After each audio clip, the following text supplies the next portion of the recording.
Bonjour à tous, bienvenue sur cette vidéo et donc aujourd'hui je vais vous présenter le modèle X7.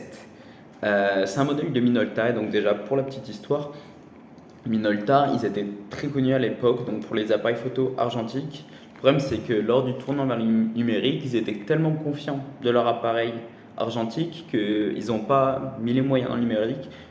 Ce qui fait tout simplement que maintenant Minolta n'existe presque plus et ils sont restés bloqués dans l'argentique pendant de longues années qui leur a fait perdre le marché.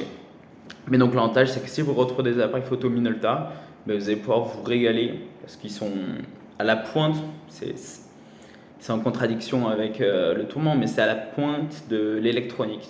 Je vais vous expliquer tout ça donc durant cette vidéo en présentant donc ce modèle X7.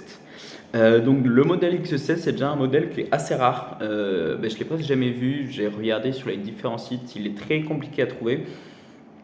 Et c'est un modèle que je trouve très sympa. Mais tous les Minolta dans l'ensemble, j'ai un avis qui est vraiment super. Car dans l'ensemble, ils sont top.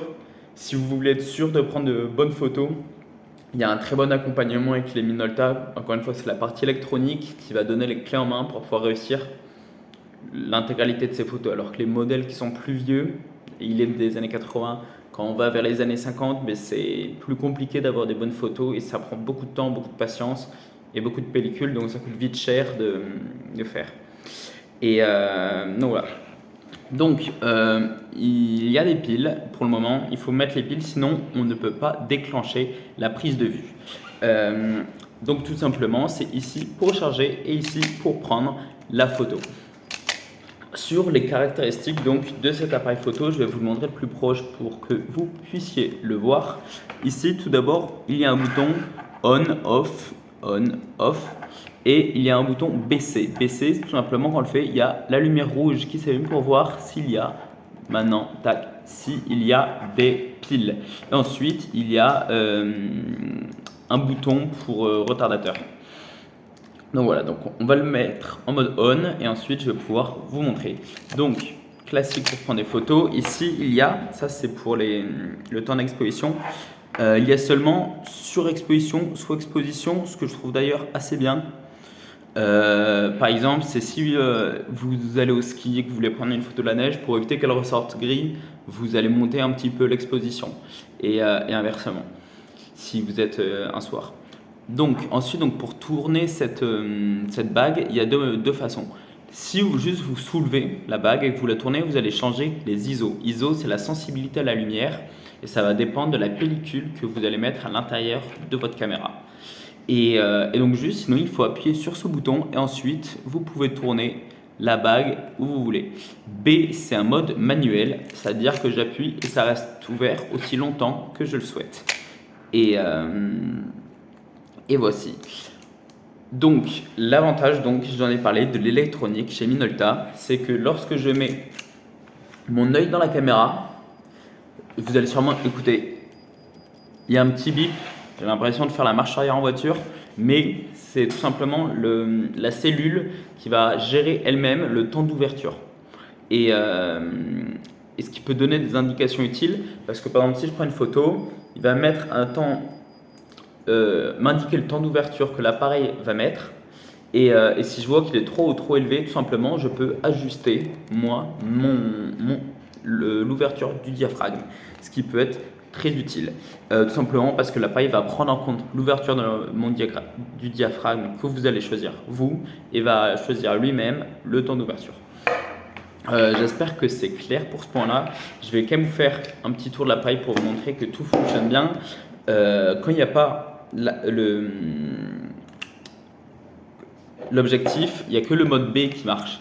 Sinon, ça ne peut pas marcher. Encore, là, c'est plus pour vous montrer que le miroir se lève bien, que tout fonctionne bien. Je vais vous montrer maintenant l'intérieur de la caméra qu'il faut bien vérifier. Il est en parfait état, mais en plus même, ce qui est cool, les mousses, vous n'aurez pas à les refaire tout de suite. Je vais vous montrer que, voilà, il est en parfait état et ça c'est vraiment important parce que le changer ça coûte une fortune. C'est ce que je dis à chaque fois dans mes vidéos, mais c'est vraiment quelque chose qu'il faut bien regarder. C'est que, j'ai oublié son nom, le clapet il soit en bon état. Et ensuite il faut bien vérifier que quand on tourne là, ça tourne. J'ai déjà vu des appareils tout simplement qui ne tournent pas quand on recharge. Et c'est-à-dire que vous ne pouvez pas l'utiliser. Je vais pouvoir fermer ça. Et maintenant, je vais vous montrer. Maintenant, il y a juste un point que j'ai oublié de détailler. Je vais remettre l'appareil photo pour que vous puissiez voir peut-être que vous pouvez voir ce dont je parlais.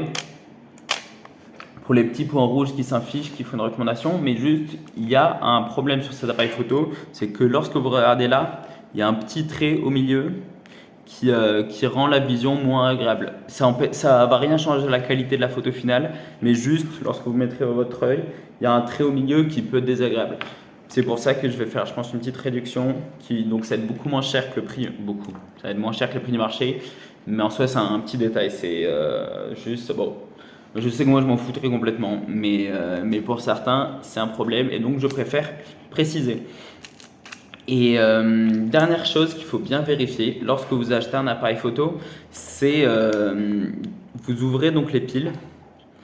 La batterie, il faut bien regarder qu'il ne soit pas rouillé, qu'il n'y ait pas de champignons, que ce ne soit pas trop usé. Parce que si l'électronique, si cette partie-là est abîmée, c'est-à-dire que tout l'appareil est flingué et qu'il était mal conservé. Donc vous vérifiez bien que tout est en parfaite condition. Il faut que ce soit très propre. Et voilà. Et ensuite, dernier point, ici, il y a un bouton qui va permettre, lorsque vous avez fini de prendre tout votre film, toutes vos photos, vous allez devoir rembobiner votre pellicule. Je n'ai pas montré, mais je sais que je le montre sur d'autres vidéos, comment mettre une pellicule. Donc, vous avez mis votre pellicule, vous l'avez insérée à l'intérieur, vous avez pris vos photos et lorsque c'est fini, vous devez tourner ici. Mais avant de tourner, vous devez donc appuyer sur ce bouton qui va, entre guillemets, relâcher la pellicule et ensuite, vous pouvez la recharger. Donc je pense que vous pouvez bien sûr donc monter un flash et monter un déclencheur à distance ici. Et ici donc il y a bien sûr un compteur de tours. Et je vérifie si j'ai oublié quoi que ce soit. Je pense pas. Non, moi je pense que j'ai fait le tour. Et là bien sûr si vous voulez le monter. Donc voilà, j'ai fait le tour pour cet appareil photo. Si vous avez la moindre question, n'hésitez pas. Et il sera également présent sur Le Bon Coin. Donc je vais mettre un lien qui vous emmène vers Le Bon Coin. Et si jamais vous l'achetez et que vous n'êtes pas satisfait ou qu'il y a le moindre problème, quelque chose qui ne fonctionne pas, et que vous me le signalez dans la semaine, vous pouvez me le renvoyer, je vous rembourserai intégralement les frais. Donc voilà, bonne journée à vous et bonne continuation.